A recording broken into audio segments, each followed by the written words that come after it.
Chapter 1. Full text. Fellow citizens of the United States, in compliance with a custom as old as the government itself, I appear before you to address you briefly and to take, in your presence, the oath prescribed by the Constitution of the United States to be taken by the President before he enters on the execution of his office. I do not consider it necessary, at present, for me to discuss those matters of administration about which there is no special anxiety or excitement.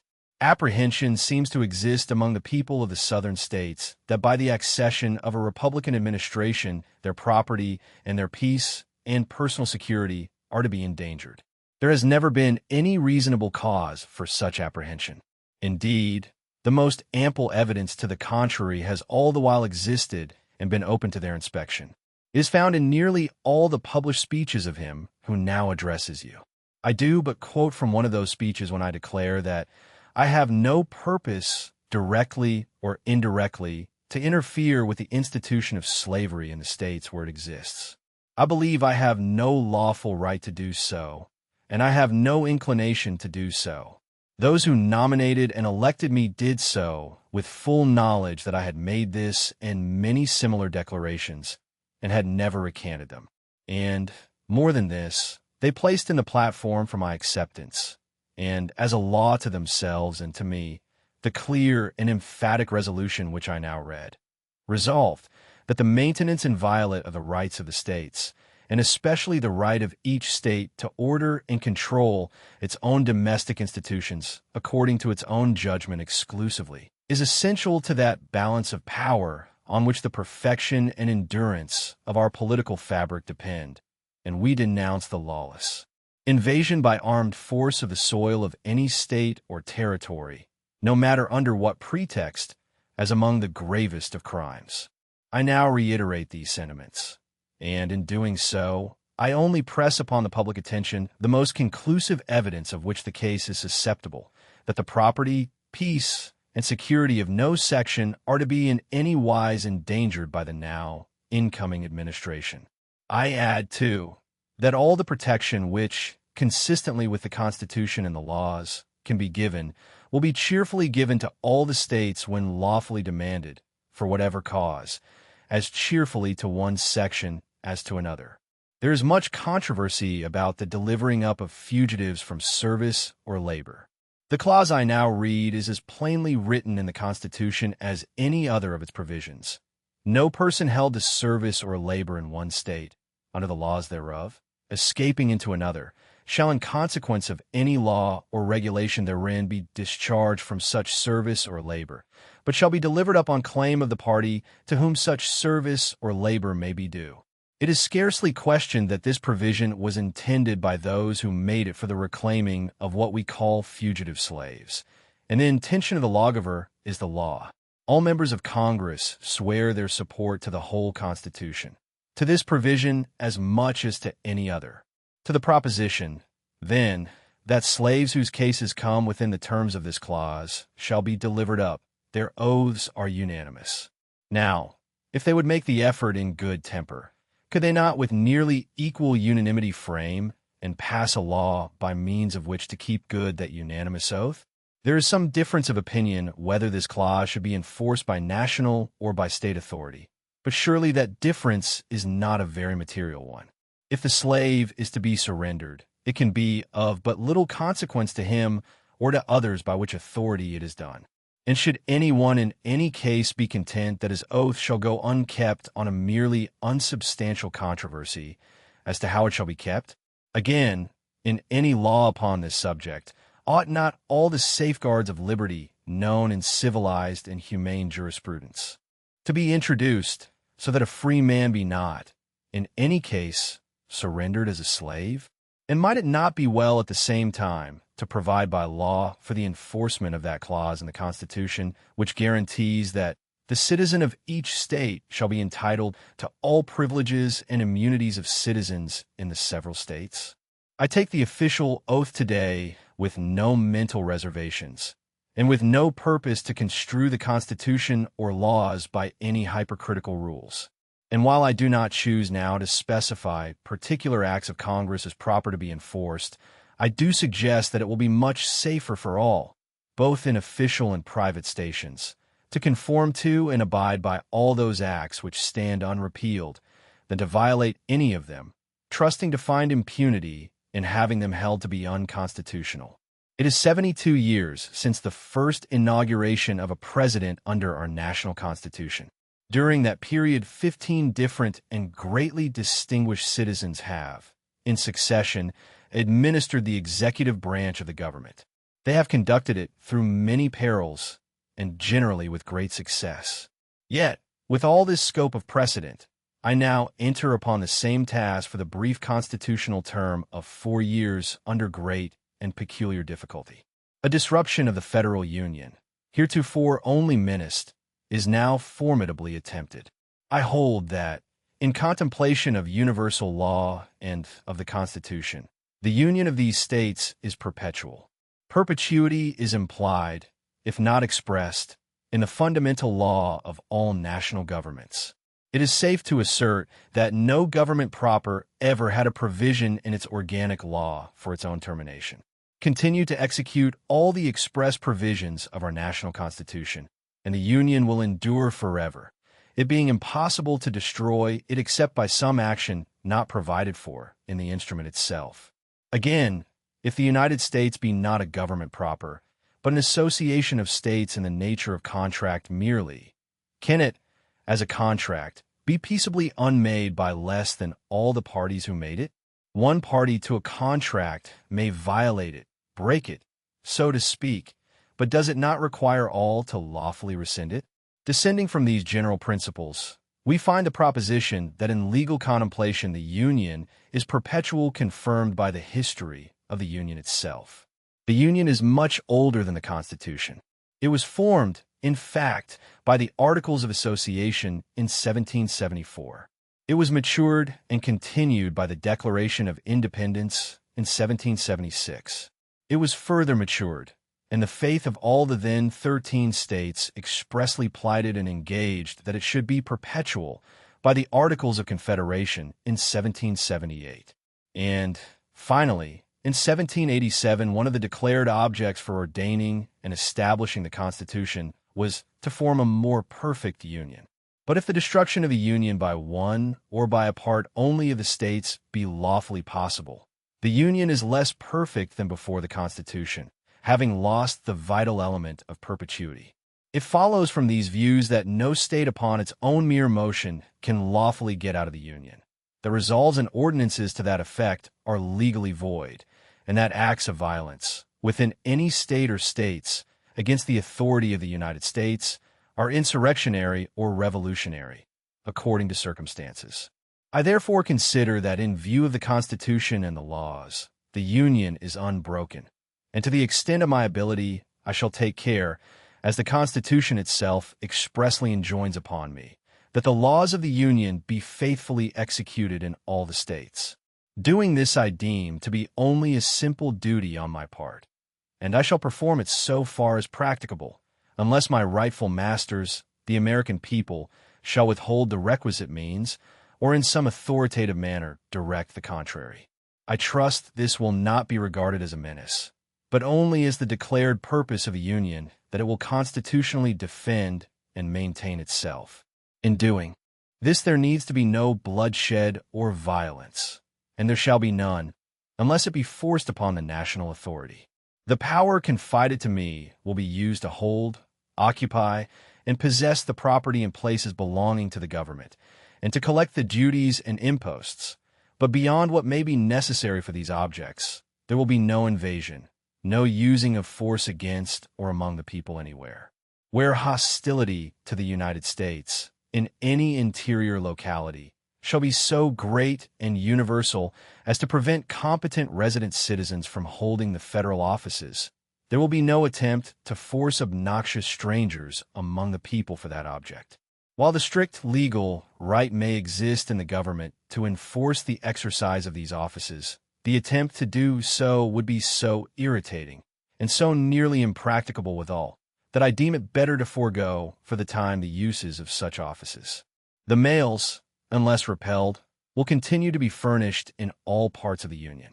So far as possible, The people everywhere shall have that sense of perfect security which is most favorable to calm thought and reflection. The course here indicated will be followed unless current events and experience shall show a modification or change to be proper.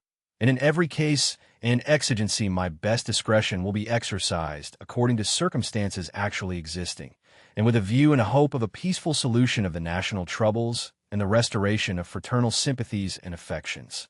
That there are persons in one section or another who seek to destroy the Union at all events, and are glad of any pretext to do it, I will neither affirm nor deny. But if there be such, I need address no word to them. To those, however, who really love the Union, may I not speak. Before entering upon so grave a matter as the destruction of our national fabric, with all its benefits, its memories, and its hopes, would it not be wise to ascertain precisely why we do it? Will you hazard so desperate a step while there is any possibility that any portion of the ills you fly from have no real existence? Will you, while the certain ills you fly to are greater than all the real ones you fly from, will you risk the commission of so fearful a mistake? All profess to be content in the Union if all constitutional rights can be maintained. Is it true, then, that any right plainly written in the Constitution has been denied? I think not. Happily, the human mind is so constituted that no party can reach to the audacity of doing this. Think, if you can, of a single instance in which a plainly written provision of the Constitution has ever been denied. If by the mere force of numbers a majority should deprive a minority of any clearly written constitutional right, it might, in a moral point of view, justify revolution. Certainly would if such a right were a vital one. But such is not our case. All the vital rights of minorities and of individuals are so plainly assured to them by affirmations and negations, guarantees and prohibitions, in the Constitution, that controversies never arise concerning them. But no organic law can ever be framed with a provision specifically applicable to every question which may occur in practical administration. No foresight can anticipate, nor any document of reasonable length contain, express provisions for all possible questions. Shall fugitives from labor be surrendered by national or state authority? The Constitution does not expressly say, may Congress prohibit slavery in the territories? The Constitution does not expressly say, must Congress protect slavery in the territories?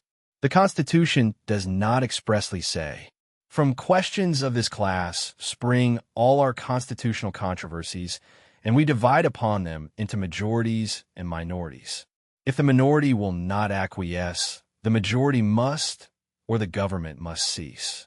There is no other alternative, for continuing the government is acquiescence on one side or the other. If a minority in such case will secede rather than acquiesce, they make a precedent which in turn will divide and ruin them. For a minority of their own will secede from them whenever a majority refuses to be controlled by such minority. For instance, why may not any portion of a new confederacy a year or two hence arbitrarily secede again, precisely as portions of the present Union now claim to secede from it? All who cherish disunion sentiments are now being educated to the exact temper of doing this. Is there such perfect identity of interests among the states to compose a new union as to produce harmony only and prevent renewed secession? Plainly, the central idea of secession is the essence of anarchy. A majority held in restraint by constitutional checks and limitations, and always changing easily with deliberate changes of popular opinions and sentiments, is the only true sovereign of a free people. Whoever rejects it does, of necessity, fly to anarchy or to despotism. Unanimity is impossible. The rule of a minority as a permanent arrangement is wholly inadmissible, so that, rejecting the majority principle, anarchy or despotism in some form is all that is left. I do not forget the position, assumed by some, that constitutional questions are to be decided by the Supreme Court. Nor do I deny that such decisions must be binding in any case upon the parties to a suit as to the object of that suit, while they are also entitled to very high respect and consideration in all parallel cases by all other departments of the government. And while it is obviously possible that such decision may be erroneous in any given case, still the evil effect following it, being limited to that particular case, with the chance that it may be overruled and never become a precedent for other cases, can better be borne than could the evils of a different practice. At the same time, the candid citizen must confess that if the policy of the government, upon vital questions affecting the whole people, is to be irrevocably fixed by decisions of the Supreme Court, the instant they are made, in ordinary litigation between parties and personal actions, the people will have ceased to be their own rulers, having to that extent practically resigned their government into the hands of that eminent tribunal. Nor is there in this view any assault upon the court or the judges. It is a duty from which they may not shrink to decide cases properly brought before them, and it is no fault of theirs if others seek to turn their decisions to political purposes. One section of our country believes slavery is right and ought to be extended, while the other believes it is wrong and ought not to be extended. This is the only substantial dispute. The Fugitive Slave Clause of the Constitution and the law for the suppression of the foreign slave trade are each as well enforced, perhaps, as any law can ever be in a community where the moral sense of the people imperfectly supports the law itself. The great body of the people abide by the dry legal obligation in both cases, and a few break over in each. This, I think, cannot be perfectly cured, and it would be worse in both cases after the separation of the sections than before. The foreign slave trade, now imperfectly suppressed, would be ultimately revived without restriction in one section, while fugitive slaves, now only partially surrendered, would not be surrendered at all by the other. Physically speaking, we cannot separate. We cannot remove our respective sections from each other, nor build an impassable wall between them. A husband and wife may be divorced and go out of the presence and beyond the reach of each other, but the different parts of our country cannot do this. They cannot but remain face to face, and intercourse, either amicable or hostile, must continue between them. Is it possible, then, to make that intercourse more advantageous or more satisfactory after separation than before?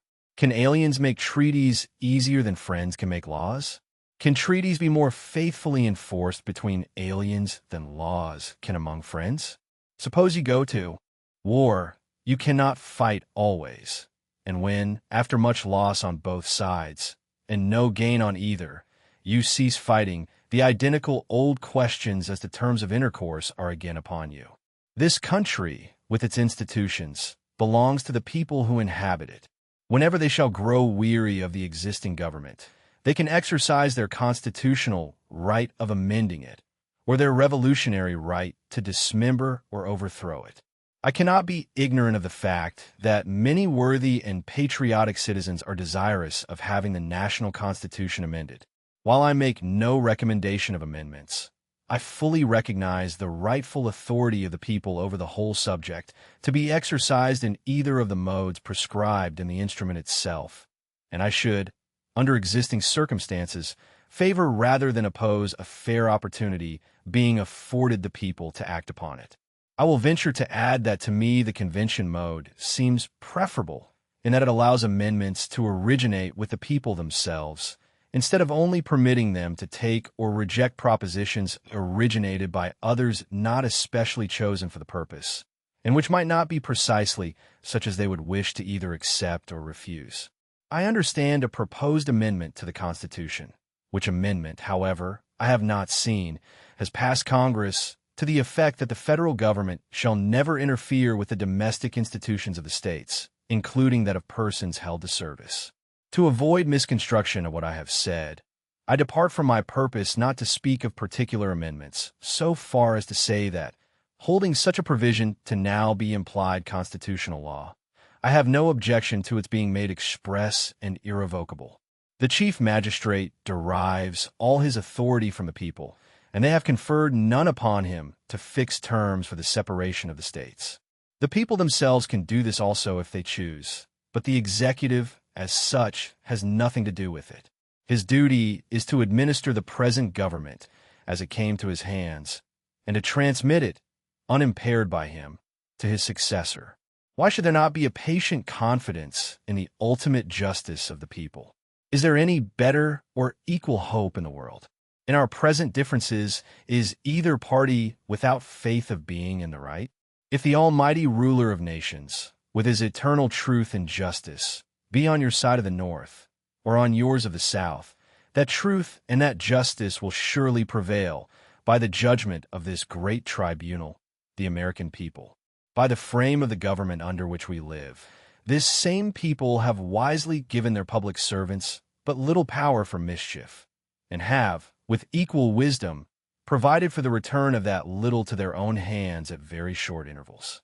While the people retain their virtue and vigilance, no administration, by any extreme of wickedness or folly, can very seriously injure the government in the short space of 4 years. My countrymen, one and all, think calmly and well upon this whole subject. Nothing valuable can be lost by taking time. If there be an object to hurry any of you in hot haste to a step which you would never take deliberately, that object will be frustrated by taking time, but no good object can be frustrated by it. Such of you as are now dissatisfied still have the old Constitution unimpaired, and on the sensitive point, the laws of your own framing under it, while the new administration will have no immediate power, if it would, to change either.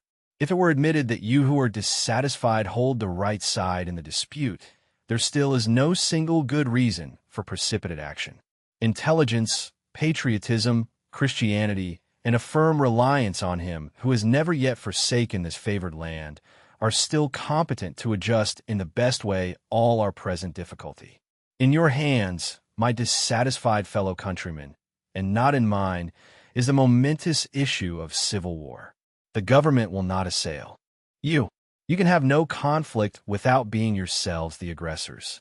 You have no oath registered in heaven to destroy the government, while I shall have the most solemn one to preserve, protect, and defend it. I am loath to close. We are not enemies, but friends. We must not be enemies. Though passion may have strained, it must not break our bonds of affection. The mystic cords of memory, stretching from every battlefield and patriot grave to every living heart and hearthstone all over this broad land, will yet swell the chorus of a union when again touched, as surely they will be, by the better angels of our nature.